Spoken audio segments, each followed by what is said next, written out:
ಎಲ್ರಿಗೂ ನಮಸ್ಕಾರ. ನಾನು ಬೆಳಿಗ್ಗೆ ಎದ್ದು ಬಿಸಿನೀರ ಕುಡಿತೀನಿ. ನಂತರ ನನ್ನ ಡೇನ ಸ್ಟಾರ್ಟ್ ಮಾಡ್ತೀನಿ. ಹಾಗೆ ನಾನು ಟೀ ಕೂಡ ಕಾಯಿಸ್ತಾ ಇದ್ದೀನಿ ಅಮ್ಮಗೋಸ್ಕರ. ಟೀದು ಫುಲ್ ವಿಡಿಯೋ ಎಲ್ಲ ಮಾಡೋದಕ್ಕಾಗಿಲ್ಲ, ಜಸ್ಟ್ ನಿಮ್ಗೊಂದು ಕ್ಲಿಪ್ ಅಷ್ಟೇ ನಾನಿಲ್ಲಿ ತೋರಿಸ್ತಾ ಇದ್ದೀನಿ. ನನಗೆ ಅಂಥೇಳಿ ನಾನು ರಾಗಿ ಗಂಜಿನ ಮಾಡ್ಕೋತಾ ಇದ್ದೀನಿ. ಇಲ್ಲಿ ಒಂದು 4 ಸ್ಪೂನಷ್ಟು ರಾಗಿ ಹಸಿಟ್ಟನ್ನ ಹಾಕ್ಕೊಂಡು ಇಲ್ಲಿ ನೀಟಾಗಿ ಮಿಕ್ಸ್ ಮಾಡ್ಕೋತಾ ಇದ್ದೀನಿ. ಗಂಟಿಲ್ದಾಗೆ ತಣ್ಣೀರಲ್ಲಿ ಮಿಕ್ಸ್ ಮಾಡ್ಕೊಳ್ಳಿ, ಬಿಸಿ ನೀರೆಲ್ಲ ಆ್ಯಡ್ ಮಾಡೋದಕ್ಕೆ ಹೋಗಬೇಡಿ. ಫಸ್ಟ್ ಗಂಟಿಲ್ದ ಹಾಗೆ ನೀಟಾಗಿ ಇದನ್ನು ಮಿಕ್ಸ್ ಮಾಡಿಕೊಂಡು ನಾನು ಇದಕ್ಕೆ ಸ್ವಲ್ಪ ಉಪ್ಪು ಕೂಡ ಆ್ಯಡ್ ಮಾಡ್ಕೋತಾ ಇದ್ದೀನಿ ಈಗಲೇ. ಯಾಕಂದರೆ ನಾವು ಪುಡಿ ಉಪ್ಪನ್ನು ಆದಷ್ಟು ನಮ್ಮ ಎಲ್ಲ ಅಡುಗೆಗಳಿಗೆ ಕಡಿಮೆ ಮಾಡಬೇಕು, ಆದಷ್ಟು ಕಲ್ಲುಪ್ಪನ್ನು ಬಳಸಬೇಕು. ಪುಡಿ ಉಪ್ಪು ತಿನ್ನೋದು ಆರೋಗ್ಯಕ್ಕೆ ಅಷ್ಟು ಒಳ್ಳೆಯದಲ್ಲ. ಸೊ ನೀವು ಪಿಂಕ್ ಸಾಲ್ಟ್ ಇದ್ದರೆ ಅದನ್ನು ಕೂಡ ಯೂಸ್ ಮಾಡ್ಕೋಬೋದು. ನಾನಿಲ್ಲಿ ನಾರ್ಮಲ್ ಸಾಲ್ಟ್ ಯೂಸ್ ಮಾಡಿಕೊಂಡು ನೋಡಿ ಈ ಕನ್ಸಿಸ್ಟೆನ್ಸಿ ಬರಬೇಕು, ಅಲ್ಲಿವರೆಗೂ ನಾನು ನೀಟಾಗಿ 1 ಗಂಟೆ ಹಾಗೆ ಮಿಕ್ಸ್ ಮಾಡ್ಕೊಂಡಿದ್ದೀನಿ. ಈಗ ನಾನು ಇದಕ್ಕೆ ಬಿಸಿ ನೀರನ್ನು ಆ್ಯಡ್ ಮಾಡ್ಕೋತಾ ಇದ್ದೀನಿ. ನನಗೆ ಎಷ್ಟು ಬೇಕೋ ಅಷ್ಟನ್ನು ನಾನು ಆ್ಯಡ್ ಮಾಡ್ಕೋತಾ ಇದ್ದೀನಿ. ನಾನಿಲ್ಲಿ ಟೋಟಲಾಗಿ ಇಬ್ಬರಿಗೆ ಮಾಡ್ಕೋತಾ ಇದ್ದೀನಿ, ನನಗೆ ಪ್ಲಸ್ ಅಮ್ಮಗೆ, ಇಬ್ಬರಿಗೂ ಕೂಡ ನಾನಿಲ್ಲಿ ಮಾಡ್ಕೋತಾ ಇರೋದ್ರಿಂದ ನನಗೆ ಈ ಕನ್ಸಿಸ್ಟೆನ್ಸಿ ಇಷ್ಟು ನೀರು ಹಾಕಿದ್ರೆ ಸಾಕಾಗತ್ತೆ. ನಾನಿವಾಗ ಕಂಟಿನ್ಯೂಸ್ ಆಗಿ ಕೈ ಬಿಡದ ಹಾಗೆ ನಾನಿಲ್ಲಿ ತಿರುಗಿಸ್ಕೋತೀನಿ. ಇದು ಇವಾಗ ಇಷ್ಟು ತೆಳ್ಳಗೆ ಕಾಣಿಸ್ತಾ ಇದೆ, ಬಟ್ ರಾಗಿ ಹಿಟ್ಟಲ್ವಾ, ಗಟ್ಟಿ ಆಗಿಬಿಡುತ್ತೆ ಬೇಗನೆ. ಗಂಟಿದ್ದರೆ ಏನಾಗ್ಬಿಡುತ್ತೆ ಅಂತಂದರೆ ಕುಡಿಯೋದಕ್ಕೆ ಚೆನ್ನಾಗಿರಲ್ಲ, ಮುದ್ದೆ ಥರ ಬಾಯಿಗೆ ಸಿಗ್ತಾ ಇರುತ್ತೆ, ಅಷ್ಟು ಅದು ಚೆನ್ನಾಗಿ ಅನಿಸೋದಿಲ್ಲ. ಸೊ ಹಾಗಾಗಿ ನೀಟಾಗಿ ಕಂಟಿನ್ಯೂಸ್ ಆಗಿ ಈ ಥರ ಮಾಡ್ಕೋತಾ ಇರಿ, ತಿರುಗಿಸ್ತಾ ಇರಿ, ಇಲ್ಲಾಂದರೆ ಗಂಟು ಆಗಿಬಿಡುತ್ತೆ. ನೆಕ್ಸ್ಟ್ ಇದಕ್ಕೆ ನಾನು ಈರುಳ್ಳಿ, ಕೊತ್ತಂಬರಿ ಸೊಪ್ಪು, ಇನ್ನೂ ಸಮಥಿಂಗ್ ಎಲ್ಲ ಆ್ಯಡ್ ಮಾಡ್ಕೊಳ್ತಾರೆ. ಬಟ್ ನಾನಿವಾಗ ಏನು ಮಾಡ್ಕೊಳ್ತಾ ಇಲ್ಲ, ಜಸ್ಟ್ ಪ್ಲೈನ್ ಮಾಡ್ಕೊತಾ ಇರೋದು ಅಷ್ಟೇ. ಕಾಫಿ ಟೀ ಆದಷ್ಟು ಕಡಿಮೆ ಮಾಡಿ. ಯಾರಿಗೆ ತುಂಬ ಅಭ್ಯಾಸ ಇದೆ ಅವ್ರು ಮಾತ್ರ ಕಾಫಿ ಟೀನ ಕುಡೀರಿ. ಅಂದರೆ ಬೆಳಗ್ಗೆ ಒಂದ್ಸರಿ, ರಾತ್ರಿ ಒಂದ್ಸರಿ ಕುಡೀರಿ, ತುಂಬ ಜಾಸ್ತಿನೂ ಬೇಡ. Daily 2 times is enough coffee ಟೀಗೆ. ಅದಕ್ಕಿಂತ ಜಾಸ್ತಿ ಕುಡಿದ್ರೆ ಆರೋಗ್ಯಕ್ಕೆ ಒಳ್ಳೆಯದಲ್ಲ. ಈ ಥರ ರಾಗಿ ಗಂಜಿ, ಅಂಬಲಿಗಳು ಈ ಥರದ್ದೇನಾದರೂ ಮಾಡ್ಕೊಂಡು ಕುಡೀರಿ, ಆರೋಗ್ಯಕ್ಕೆ ತುಂಬ ಒಳ್ಳೆಯದು. ಇದು ಬಾಡಿನ ನಮಗೆ ತಂಪು ಮಾಡೋದಕ್ಕೆ ಕೂಡ ತುಂಬಾ ಉಪಯೋಗ ಆಗುತ್ತೆ. ಈಗ ಕಂಟಿನ್ಯೂಸ್ ಆಗಿ ಇದನ್ನು ತಿರುಗಿಸ್ಕೊಳ್ತಾ ಇದ್ದೀನಲ್ಲ ನೋಡಿ, ಈಗ ಆಲ್ರೆಡಿ ಥಿಕ್ನೆಸ್ ಬರ್ತಾ ಇದೆ ಅಂಬಲಿದು. ಈಗ ಇದನ್ನು ಇನ್ನೂ ಸ್ವಲ್ಪ ಗಟ್ಟಿ ಆಗೋದಕ್ಕೆ ಬಿಡೋಣ. ನನಗೆ ಇದು ತುಂಬ ಗಟ್ಟಿ ಅಂತ ಅನ್ನಿಸ್ತಾ ಇದೆ, ನೋಡೋಣ. ಇನ್ನೊಂದು ಸ್ವಲ್ಪ ಹೊತ್ತು ಕುದಿಸಿದ್ರೆ ಗೊತ್ತಾಗುತ್ತೆ. ನಿಮಗೆ ತುಂಬ ಗಟ್ಟಿ ಆಗ್ತಾಯಿದೆ, ಮುದ್ದೆ ಥರ ಆಗ್ತಾಯಿದೆ ಅಂತಂದರೆ ನೀವು ಬೇಕಿದ್ದರೆ ಸ್ವಲ್ಪ ನೀರು ಕೂಡ ಆ್ಯಡ್ ಮಾಡ್ಕೋಬೋದು. ನಾನು ಕೂಡ ನೋಡಿ ಆ್ಯಡ್ ಮಾಡ್ಕೋತೀನಿ. ಇದು ತುಂಬ ಗಟ್ಟಿನೇ ಆಗ್ತಾಯಿದೆ, ಸೊ ನಾನು ಕೂಡ ಸ್ವಲ್ಪ ನೀರನ್ನು ಆ್ಯಡ್ ಮಾಡಿಕೊಂಡು ಕಂಟಿನ್ಯೂಸ್ ಆಗಿ ಮತ್ತೆ ತಿರುಗಿಸ್ಕೋತೀನಿ.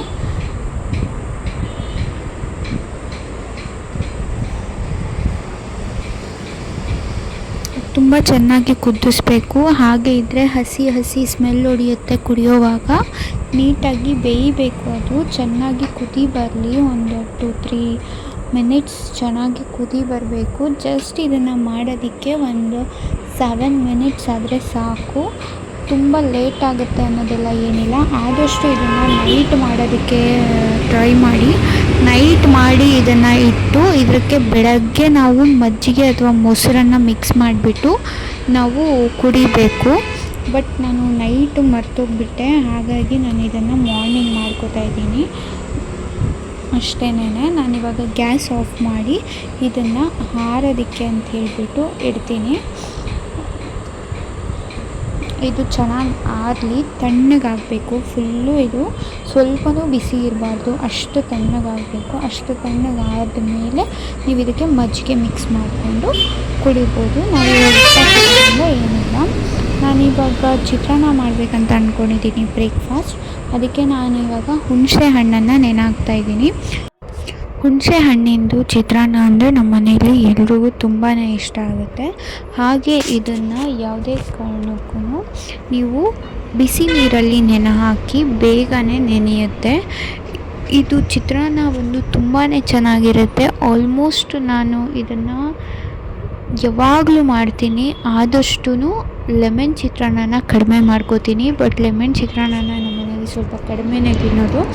ಹಾಗಾಗಿ ನೋಡಿ, ನಾನೀಗ ಬಿಸಿ ನೀರಿನಲ್ಲಿ ಇದನ್ನು ನೆನೆ ಹಾಕ್ಕೊಂಡಿದ್ದೀನಿ. ಇದು ಒಂದು 10 ನಿಮಿಷ ಬಿಟ್ಟರೆ ಸಾಕು. ಬಿಸಿನೀರು ಹಾಕಿ ಬೇಗ ನೆಂದು ಬಿಡುತ್ತೆ. ತಣ್ಣೀರು ಹಾಕಿದ್ರೆ ನೆನೆಯೋದೇ ಇಲ್ಲ. ಆದಷ್ಟು ನೀವು ಚೆನ್ನಾಗಿರೋ ಹುಣಸೆಹಣ್ಣನ್ನು ತಗೊಳ್ಳಿ. ಈಗ ನಾನು ನೀಟಾಗಿ ಸುಳ್ಕೊತಾ ಇದ್ದೀನಿ. ಈರುಳ್ಳಿನ ನೀಟಾಗಿ ಸುಳ್ಕೊತಾ ಇದ್ದೀನಿ. ನಾನಿಲ್ಲೊಂದು 5 ಈರುಳ್ಳಿನ ತೊಗೊಂಡಿದ್ದೀನಿ. 5 ಈರುಳ್ಳಿನ ತೊಗೊಂಡು ಸಿಪ್ಪೆನೆಲ್ಲ ಸಪ್ರೇಟ್ ಮಾಡಿ ಹಚ್ಕೊತೀನಿ. ನಾನು ಇಲ್ಲಿ ಸಣ್ಣದಾಗಿ ಹಚ್ಕೊತಾ ಇದ್ದೀನಿ. ನೀವು ಬೇಕಿದ್ರೆ ಉದ್ದುದ್ದಕ್ಕೆ ಕೂಡ ಹಚ್ಕೋಬೋದು. ನಮ್ಮನೇಲಿ ನನ್ನ ಮಗ ತಿನ್ನೋದಿಲ್ಲ ಉದ್ದುದ್ದಕ್ಕೆ ಹಚ್ಚಿದ್ರೆ ಅಂತ ಹೇಳಿಬಿಟ್ಟು ನಾನಿಲ್ಲಿ ಸಣ್ಣದಾಗಿ ಹಚ್ಕೋತಾ ಇದ್ದೀನಿ. ನೀವು ಫಂಕ್ಷನ್ಸ್ಗಳಿಗೆ ಅಥವಾ ಬೇರೆ ಏನಕ್ಕಾದರೂ ಮಾಡ್ತಾಯಿದ್ದೀರಾ ಅಂತಂದರೆ, ಇಲ್ಲ ನಿಮ್ಮ ಮನೇಲಿ ಈರುಳ್ಳಿ ತಿಂತಾರೆ ಅಂದರೆ ದೊಡ್ಡದಾಗಿ ಹಚ್ಕೊಳ್ಳಿ, ಅಂದರೆ ಉದ್ದುದ್ದಕ್ಕೆ. ಆಗ ತುಂಬ ಚಿತ್ರಾನ್ನಕ್ಕೆ ಇನ್ನೂ ಕೂಡ ಒಂದು ಒಳ್ಳೆ ಟೇಸ್ಟ್ ಬರುತ್ತೆ. ನಾನಿವಾಗ ಕಂಪ್ಲೀಟಾಗಿ ಸಣ್ಣಗೆ ಎಲ್ಲದನ್ನು ಹಚ್ಕೊತೀನಿ.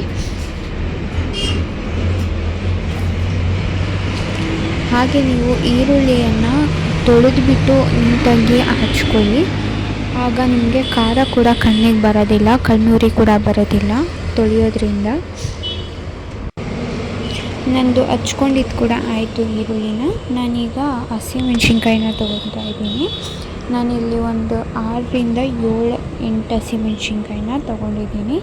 ನೀವು ನಿಮಗೆ ಖಾರಕ್ಕೆ ಎಷ್ಟು ಬೇಕೋ ಅಷ್ಟು ತೊಗೊಳ್ಳಿ. ನಾವು ಸ್ವಲ್ಪ ಖಾರ ಜಾಸ್ತಿ ತಿನ್ನೋದ್ರಿಂದ ನಾನು ಇಷ್ಟನ್ನು ತೊಗೊಂಡಿದ್ದೀನಿ. ಹಾಗೆ ಇದು ತುಂಬ ಎಳೆ ಮೆಣಸಿನ್ಕಾಯಿ, ಹಾಗಾಗಿ ನಾನು ಅಷ್ಟೊಂದು ತೊಗೊಂಡಿದ್ದೀನಿ. ನೀವು ಕಡಿಮೆ ಅನ್ನೋದಾದರೆ ಕಡಿಮೆ ಕೂಡ ಯೂಸ್ ಮಾಡ್ಕೊಳ್ಬೋದು.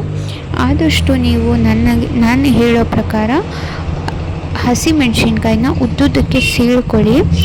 ಸಣ್ಣದಾಗಿ ಕಟ್ ಮಾಡಿದ್ರೆ ಏನಾಗ್ಬಿಡುತ್ತೆ ಅಂದರೆ ಅದು ಬಾಯಿಗೆ ಸಿಗ್ತಾ ಇರುತ್ತೆ. ಮಕ್ಕಳು ಏನಾದರೂ ತಿನ್ನೋರಿದ್ದರೆ ಖಾರ ತುಂಬ ಜಾಸ್ತಿ ಆಗಿಬಿಡುತ್ತೆ, ಅವ್ರು ತಿನ್ನೋದಿಲ್ಲ. ಹಾಗೆ ಇದನ್ನು ಉದ್ದುದ್ದಕ್ಕೆ ಸೀಳೋದ್ರಿಂದ ನಾವು ಅದನ್ನು ತಿನ್ನೋವಾಗ ಸೈಡಿಗೆ ಕೂಡ ಎತ್ತಿಡ್ಬೋದು. ಹಾಗೆ ಟೇಸ್ಟ್ ಕೂಡ ತುಂಬ ಚೆನ್ನಾಗಿ ಬರುತ್ತೆ. ಉದ್ದುದ್ದಕ್ಕೆ ಸೀಳ್ಕೊಳ್ಳಿ. ಇಲ್ಲ ಅಂದರೆ ಹಣ್ಣು ಮೆಣಸಿನ್ಕಾಯಿ ಸಿಗುತ್ತೆ ನೋಡಿ, ಅದಿದ್ರೂ ಕೂಡ ಪರವಾಗಿಲ್ಲ. ಹಣ್ಣು ಮೆಣಸಿನ್ಕಾಯಿ ಕೂಡ ನೀವು ಈ ಥರದ್ದನ್ನು ಆರಾಮಾಗಿ ಯೂಸ್ ಮಾಡ್ಕೊಳ್ಳಿ.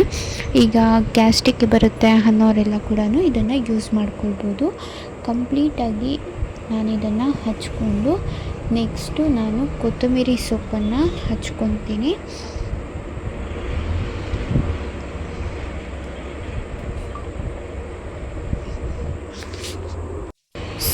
ಕೊತ್ತಂಬರಿ ಸೊಪ್ಪನ್ನ ವಾಶ್ ಮಾಡಿರಲಿಲ್ಲ, ವಾಶ್ ಮಾಡ್ಕೊಂಡು ಬರೋಕ್ಕೆ ಹೋಗಿದ್ದೀನಿ. ಸೊ ವಾಶ್ ಮಾಡಿಕೊಂಡು ಬಂದೆ. ಈಗ ಇದನ್ನು ಹಚ್ಕೋತೀನಿ. Sorry for the disturbance. ನಾನಿದನ್ನು ಇವಾಗ ಕೊತ್ತಂಬರಿ ಸೊಪ್ಪನ್ನು ತೊಳ್ಕೊಂಡು ನೀಟಾಗಿ ಹಚ್ಕೋತಾ ಇದ್ದೀನಿ. ನಂತರ ನಾನಿಲ್ಲಿ ಕರ್ಬೇವಿನ ಸೊಪ್ಪನ್ನು ತೊಗೊಳ್ತೀನಿ. ನಿಮಗೆ 2 ಗರಿ ಆದರೆ ಕರ್ಬೇವಿನ ಸೊಪ್ಪು ಸಾಕಾಗಿಬಿಡುತ್ತೆ. ನಾನು ಕೂಡ ಇಲ್ಲಿ 2 ಗರಿಯನ್ನೇ ತೊಗೋತಾ ಇದ್ದೀನಿ. ಆದಷ್ಟು ನೀವು ಕರ್ಬೇವಿನ ಸೊಪ್ಪನ್ನು ತೊಳೆದ್ಬಿಟ್ಟು ಯೂಸ್ ಮಾಡೋದ್ರಿಂದ ನಮಗೆ ಅದರಲ್ಲಿ ಡಸ್ಟ್ ಎಲ್ಲ ಹೋಗ್ಬಿಡುತ್ತೆ. ಇಲ್ಲ ಅಂತಂದರೆ ಕರ್ಬೇವಿನ ಸೊಪ್ಪಲ್ಲಿ ಕೂಡ ಡಸ್ಟ್ ಇರುತ್ತೆ. ಅದಕ್ಕೆ ಕರ್ಬೇವಿನ ಸೊಪ್ಪನ್ನು ತೊಳೆದ್ಬಿಟ್ಟು ಯೂಸ್ ಮಾಡಿ. ಇದಿಷ್ಟು ಕೂಡ ನಮಗೆ ಬೇಕಾಗಿರುವಂತಹ ಒಗ್ಗರಣೆಗೆ ಬೇಕಾಗಿರುವಂತಹ ಐಟಮ್ಸು. ನೆಕ್ಸ್ಟ್ ಏನು ಬೇಕಾಗುತ್ತೆ ಅನ್ನೋದನ್ನು ನಾನು ಹೇಳ್ತೀನಿ. ಈಗ ಇದನ್ನು ಪಕ್ಕಕ್ಕೆ ಇಟ್ಕೊತೀನಿ.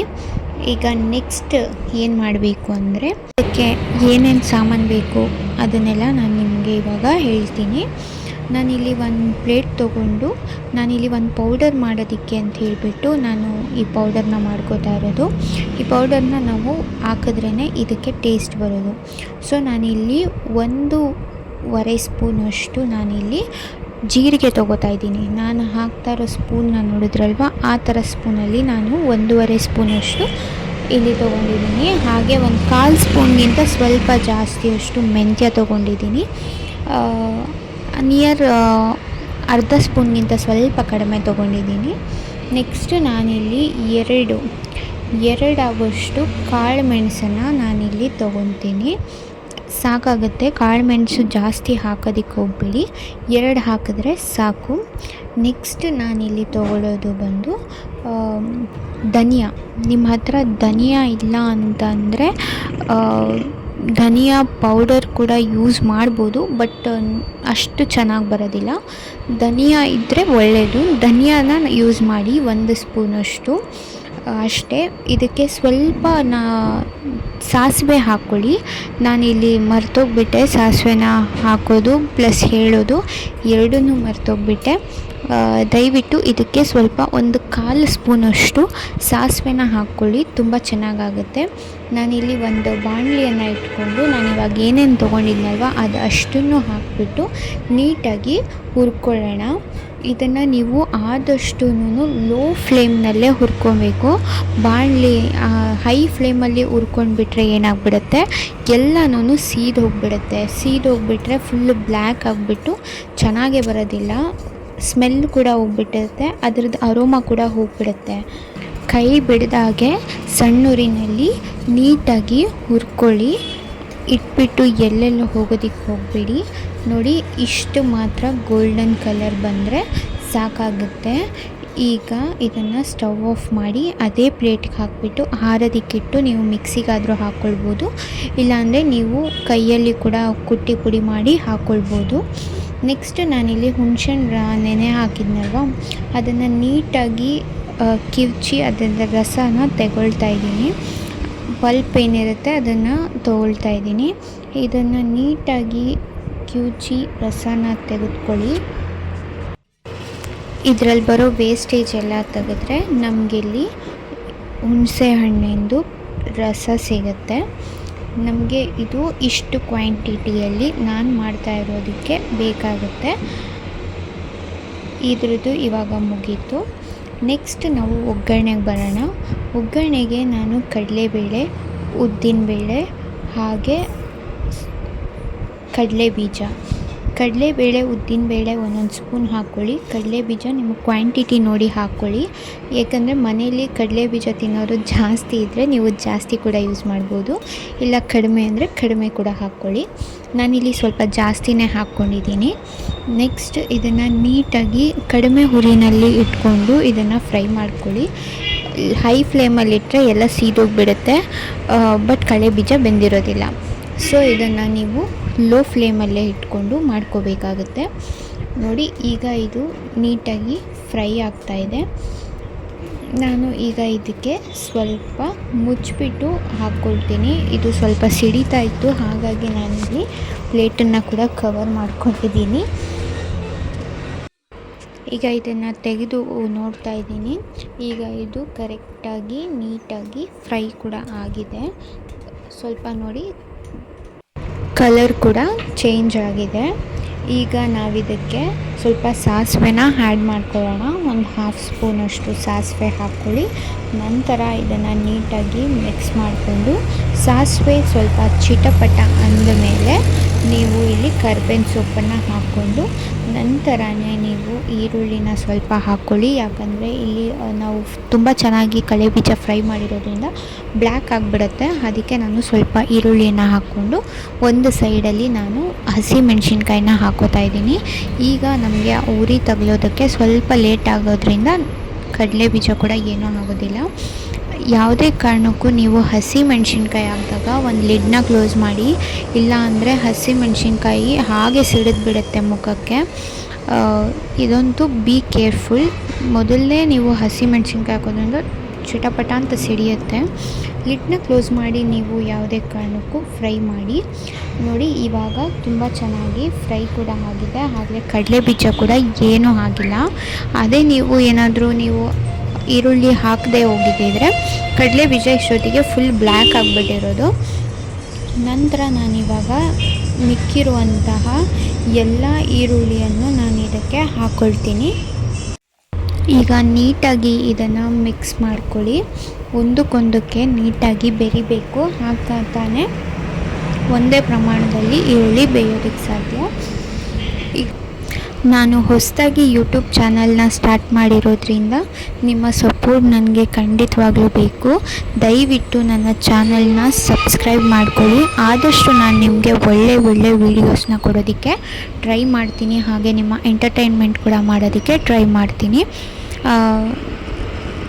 ಇದು ನನ್ನ ಫಸ್ಟ್ ವಿಡಿಯೋ. ನಿಮ್ಮ ಎನ್ಕರೇಜ್ಮೆಂಟ್ ನನಗೆ ತುಂಬಾ ಮುಖ್ಯ ಆಗುತ್ತೆ. ಬನ್ನಿ ನೆಕ್ಸ್ಟ್ ಪ್ರಾಸೆಸ್ ಏನು ಅಂತ ನೋಡೋಣ. 1 ಟೇಬಲ್ ಸ್ಪೂನ್ ಅಷ್ಟು ಉಪ್ಪನ್ನು ಹಾಕ್ಕೊಳ್ಳಿ. ಉಪ್ಪನ್ನು ಹಾಕೊಳ್ಳೋದ್ರಿಂದ ಈರುಳ್ಳಿ ಬೇಗನೆ ಬೇಯುತ್ತೆ. ನಾನು ಹಾಗೆ ಇಲ್ಲಿ ಸ್ವಲ್ಪ ಕೊತ್ತಂಬರಿ ಸೊಪ್ಪನ್ನು ಕೂಡ ಹಾಕ್ಕೊಳ್ತಾ ಇದ್ದೀನಿ. ಕೊತ್ತಂಬರಿ ಸೊಪ್ಪು ಹಾಕೋದ್ರಿಂದ ಅದ್ರ ಫ್ಲೇವರು ನಮಗೆ ಒಗ್ಗರಣೆಯಲ್ಲಿ ಬೀಳುತ್ತೆ. ಲಾಸ್ಟಲ್ಲಿ ಹಾಕೋದ್ರಿಂದ ಅದು ಬೇರೆ ಫ್ಲೇವರ್, ನಾವು ಒಗ್ಗರಣೆಗೆ ಹಾಕೋದ್ರಿಂದ ಅದು ಬೇರೆ ಫ್ಲೇವರಲ್ಲಿ ಬಿಟ್ಕೊಳ್ಳುತ್ತೆ. ಸೊ ಹಾಗಾಗಿ ಹಾಕ್ಕೊಳ್ಳಿ. ನಾನಿಲ್ಲಿ ಈರುಳ್ಳಿ ಎಲ್ಲ ಚೆನ್ನಾಗಿ ಬೆಂದಿದೆ. ಈಗ ನಾನು ಸ್ವಲ್ಪ 1 ಸ್ಪೂನಷ್ಟು ಅರಿಶಿಣದ ಪೌಡರ್ ಕೂಡ ಹಾಕ್ಕೊಳ್ತಾ ಇದ್ದೀನಿ.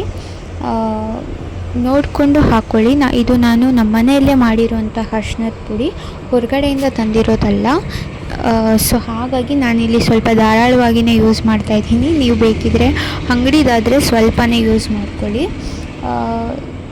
ನೀಟಾಗಿ ಇದನ್ನು ಎಣ್ಣೆಯಲ್ಲಿ ಫ್ರೈ ಮಾಡ್ಕೊಳ್ಳಿ. ಇದರದ್ದು ಅರಿಶಿಣದ್ದು ಸ್ಮೆಲ್ಲೆಲ್ಲ ಹೋಗಬೇಕು. ಆ ಥರ ನೀವು ನೀಟಾಗಿ ಫ್ರೈ ಮಾಡ್ಕೊಳ್ಬೇಕು. ಇದನ್ನು ನೀಟಾಗಿ ಹುರ್ಕೊಂಡ್ಮೇಲೆ ನಾವು ಮುಂಚೆ ಹುರಿದಿಟ್ಕೊಂಡಿದ್ವಲ್ವ ಜೀರಿಗೆ, ಮೆಂತ್ಯ, ಮೆಣಸು ಹಾಗೆ ಧನಿಯಾ ಎಲ್ಲ, ಅದರ ಪೌಡರ್ನ ಕೂಡ ಹಾಕ್ಕೊಳ್ಳಿ. ಆದಷ್ಟು ನೀವು ಕೈಯಲ್ಲಿ ಕ್ರಷ್ ಮಾಡಿ ಹಾಕ್ಕೊಳ್ಳಿ, ಅಂದರೆ ಕುಟಾಣಿಯಲ್ಲೋ ಅದೇ ಥರ ಏನಾದರೂ ಮಾಡಿ ಹಾಕ್ಕೊಳ್ಳಿ. ಮಿಕ್ಸಿ ಜಾರ್ಗೆ ಹಾಕೋದು ಬೇಡ ಅನಿಸುತ್ತೆ, ಇಲ್ಲ ಅಂತಂದರೆ ನೀವು ಮಿಕ್ಸಿ ಜಾರ್ಗೆ ಕೂಡ ಹಾಕ್ಕೊಳ್ಬೋದು. ನಾನಿಲ್ಲಿ ಕೈಯಲ್ಲಿ ಮಾಡಿ ಹಾಕ್ಕೊಳ್ತೀನಿ. ನನಗೆ ಮಿಕ್ಸಿ ಜಾರಲ್ಲಿ ಮಾಡೋದೇನು ಅಷ್ಟು ಇಷ್ಟ ಆಗೋದಿಲ್ಲ. ನಾನು ಇಲ್ಲಿ ಕೈಯಲ್ಲಿ ಪೌಡರ್ ಮಾಡಿಬಿಟ್ಟು ನೀಟಾಗಿ ಹಾಕಿ ಇದನ್ನು ಕೂಡ ಸ್ವಲ್ಪ ಹೊತ್ತು ಫ್ರೈ ಮಾಡ್ಕೊಳ್ಳಿ. ಇದನ್ನು ಫ್ರೈ ಮಾಡಿದ್ರೆ ಇದರದ್ದು ಏನಿರುತ್ತೆ ಅರೋಮಾ ಅದೆಲ್ಲನೂ ಅದರಲ್ಲಿ ಬಿಟ್ಕೊಳ್ಳುತ್ತೆ.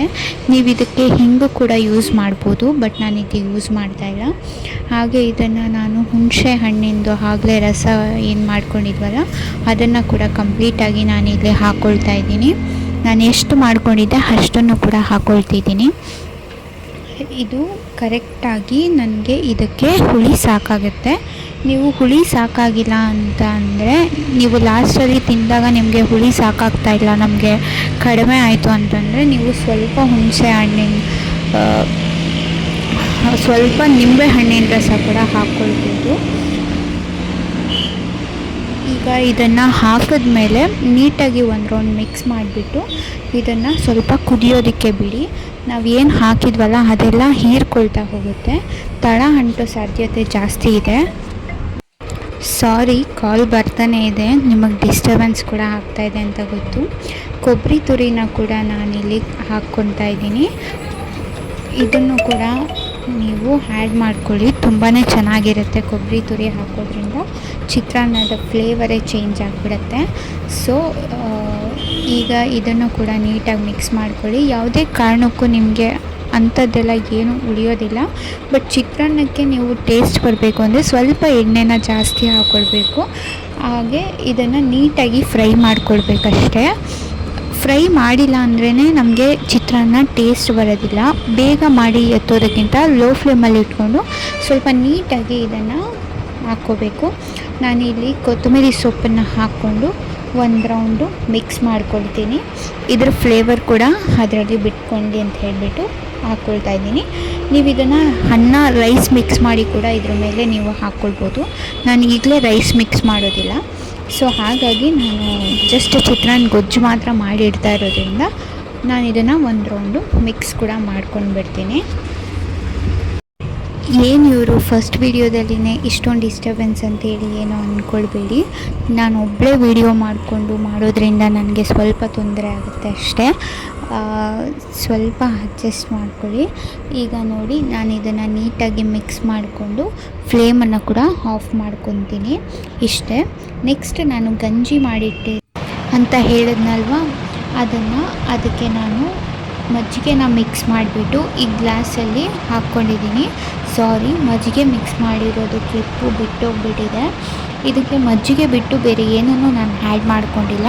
ನೀವು ಬೇಕಿದ್ದರೆ ಇದಕ್ಕೆ ಈರುಳ್ಳಿ ಮತ್ತು ಕೊತ್ತಂಬರಿ ಸೊಪ್ಪನ್ನು ಬೇಕಿದ್ದರೆ ಇದಕ್ಕೆ ಆ್ಯಡ್ ಮಾಡ್ಕೊಳ್ಬೋದು, ತುಂಬ ಚೆನ್ನಾಗಿರುತ್ತೆ. ಬಟ್ ನಾನು ಹಾಗೆ ಪ್ಲೈನಾಗಿ ಕುಡಿಯೋದಕ್ಕೆ ಇಷ್ಟಪಡ್ತೀನಿ. ಸೊ ನಾನು ಇದಕ್ಕೆಲ್ಲ ಏನನ್ನೂ ಆ್ಯಡ್ ಮಾಡ್ಕೊಂಡಿಲ್ಲ. ಇದು ನನ್ನ ಮಾರ್ನಿಂಗ್ ಬ್ರೇಕ್ಫಾಸ್ಟ್ ಅಂದರೆ ಗಂಜಿನೇ ಆಗೋಗ್ಬಿಡುತ್ತೆ. ಬೇರೆ ಏನನ್ನೂ ನಾನು ತೊಗೊಳ್ಳೋದಿಲ್ಲ, ಜಸ್ಟ್ ವೆಜಿಟೇಬಲ್ಸ್ ಒಂದು ತೊಗೊತೀನಿ ಎಕ್ಸ್ಟ್ರಾ. ನೆಕ್ಸ್ಟ್ ನಾನು ಅಕ್ಕಿ ತೊಳ್ಕೊತಾ ಇದ್ದೀನಿ ಅನ್ನ ಮಾಡೋದಕ್ಕೆ. ಆಗಲೇ ಮಾಡೋದಕ್ಕೆ ಇಡ್ಬೋದಾಗಿತ್ತು, ಬಟ್ ಬಿಸಿ ಬಿಸಿ ತಿಂದು ಅಭ್ಯಾಸ ಆಗಿನ್ನೂ ಟೈಮ್ ಆಗಿರಲಿಲ್ಲ. ಸೊ ನಾನು ಅದಕ್ಕೆ ಇವಾಗ ಅಕ್ಕಿನ ನೆನೆ ಹಾಕ್ತಾಯಿದ್ದೀನಿ.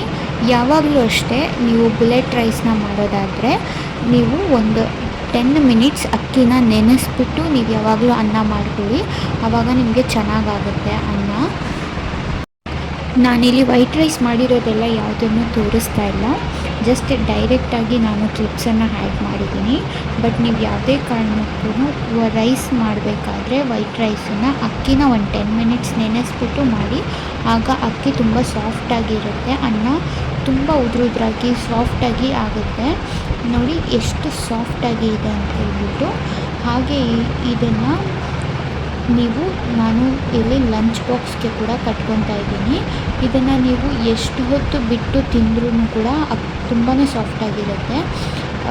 ಬಟ್ ನೀವು ನೆನೆಸದೆ ಮಾಡಿದ್ರೆ ಅದು ತುಂಬ ಉದುರಾಗಾಗ್ಬಿಟ್ಟು ನುಂಗೋದಕ್ಕೆ ಆಗೋದಿಲ್ಲ, ಆ ಥರ ಆಗಿಬಿಡುತ್ತೆ. ಅಷ್ಟೇ ಇವತ್ತು ನೋಡಿ, ನನ್ನ ಬಾಕ್ಸ್ ಕೂಡ ನಾನು ಪ್ಯಾಕ್ ಮಾಡ್ಕೋತಾ ಇದ್ದೀನಿ. ಇವತ್ತಿನ ವಿಡಿಯೋ ಇಷ್ಟೇ. Thank you for watching.